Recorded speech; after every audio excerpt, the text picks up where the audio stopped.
What's going on, everybody? Welcome back to Real News Podcast. And today we're going to be diving into a hot button issue straight out of El Salvador. We're talking about Kilmar Abrego Garcia, a Maryland man deported despite a court order, and the Democrats who flew down there to fight for his return.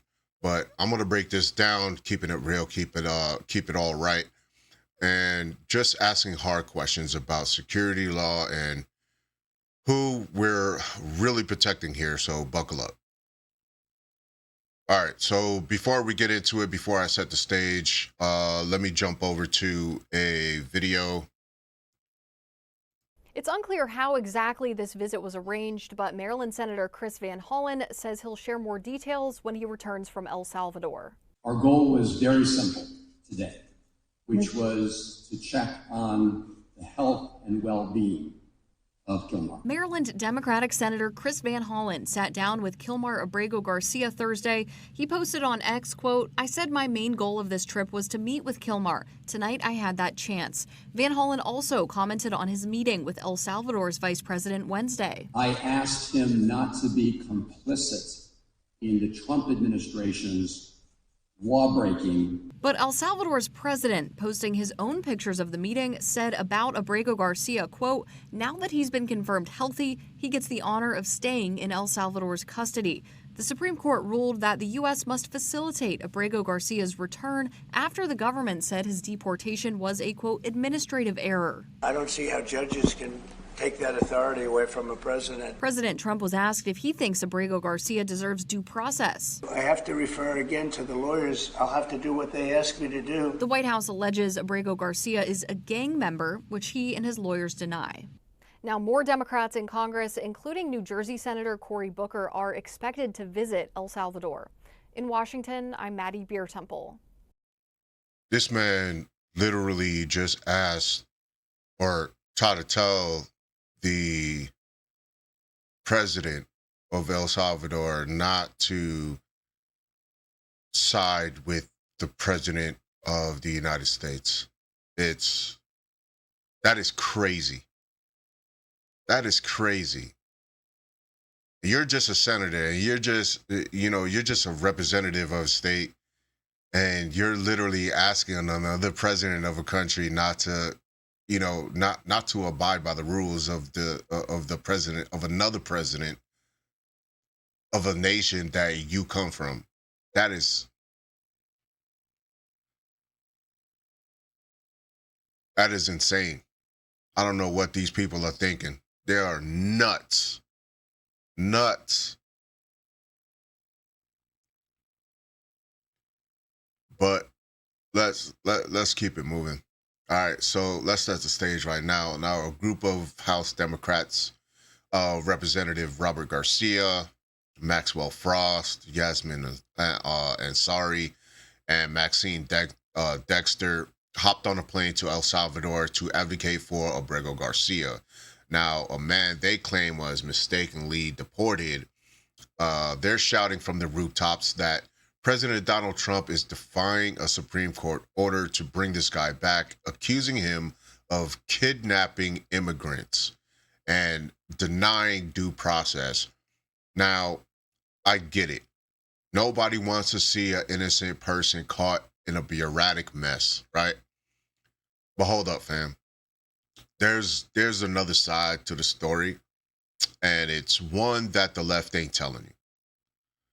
So first off, let's talk about who Abrego Garcia is. Now, the Trump administration and Salvadorian President Nayib Bukele, the guy that's cracking down hard on gangs in his country, both label this man as a terrorist.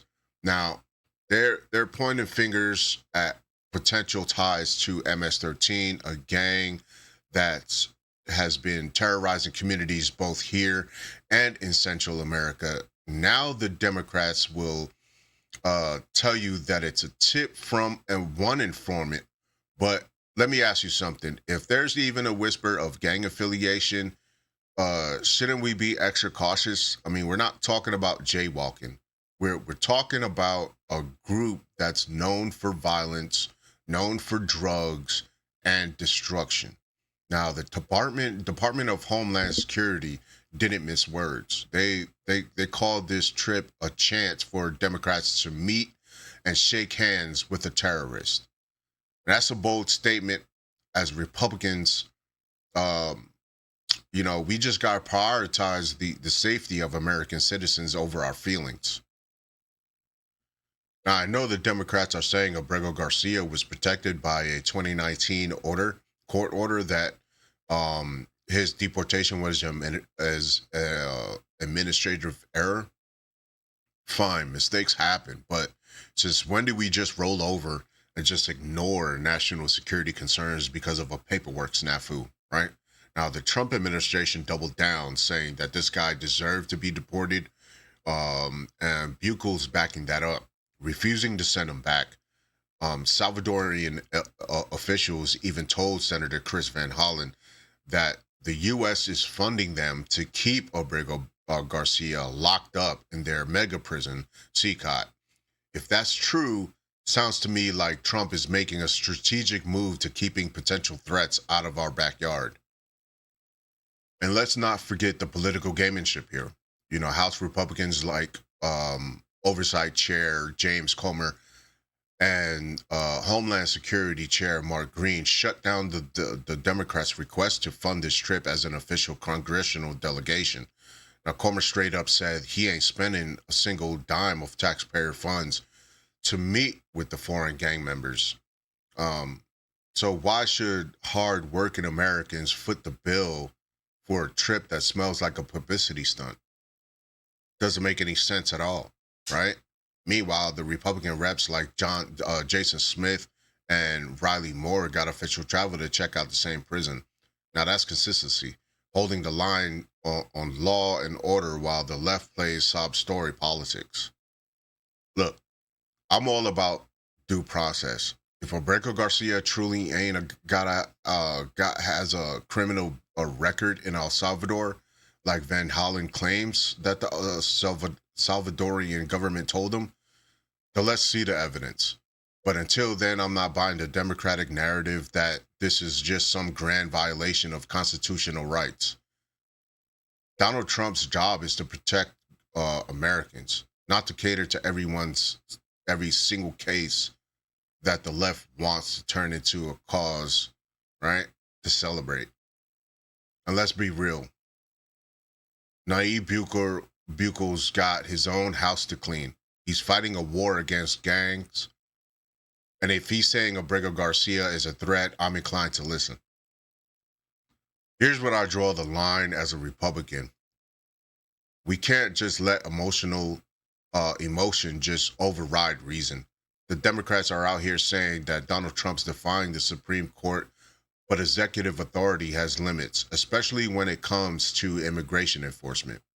Now, Donald Trump's argued that he doesn't have the power to just snatch someone out of another country's prison.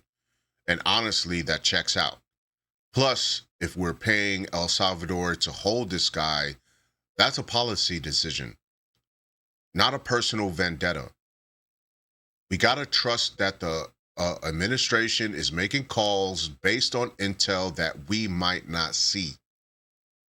Now, let's talk about the bigger picture. This Abrego Garcia case ain't just about one man. It's about the whole immigration debate. Republicans have been sounding the alarm on border security for years. And stories like this remind us why. MS-13 and other gangs exploit weak polities, sneaking in and just wreaking havoc. Now, under the Trump administration, we saw a push for stronger borders, tougher deportations, and zero tolerance for gang activity. Now, that's the kind of leadership that we need. Not Democrats jet setting to foreign countries to hug it out with folks who might be tied to violence. Now, I do have to give props to Buchel for standing firm on everything that he has said. This man's locked up over 40,000 gang members in CCOT, and he ain't playing games. When Van Hollen tried to get to the prison, Salvadorian military stopped him cold until Buchel himself stepped into and arranged a meeting. Now, that's a leader who controls his turf and ain't bending to U.S. pressure until it suits him. Now, Republicans can respect that kind of resolve, and it's the same energy we bring to protecting our own nation. So where do we go from here? Now, as Republicans, we got to, keep the pressure on. Demand transparency. Let's see the full file on Abrego Garcia. If he's clean, then yeah, let's fix the error and bring him back. But if there's even a shred of evidence tying him to MS-13, I mean, he stays right where he is. I mean, we can't afford to play fast and loose with our safety. And to our Democratic friends out there watching, just stop turning every deportation into a soap opera. Not every case is a civil rights crusade. Sometimes it's just about keeping the bad guys out of our country. Now, I want to hear from y'all in the comments. Should we be pushing harder for Abrego Garcia's return, or Trump and Buchel's right to hold the line? Smash that like button if you're team Law and Order. Subscribe if you're not already locked in, and hit the bell so you don't miss a single video. So we're just getting started, fam.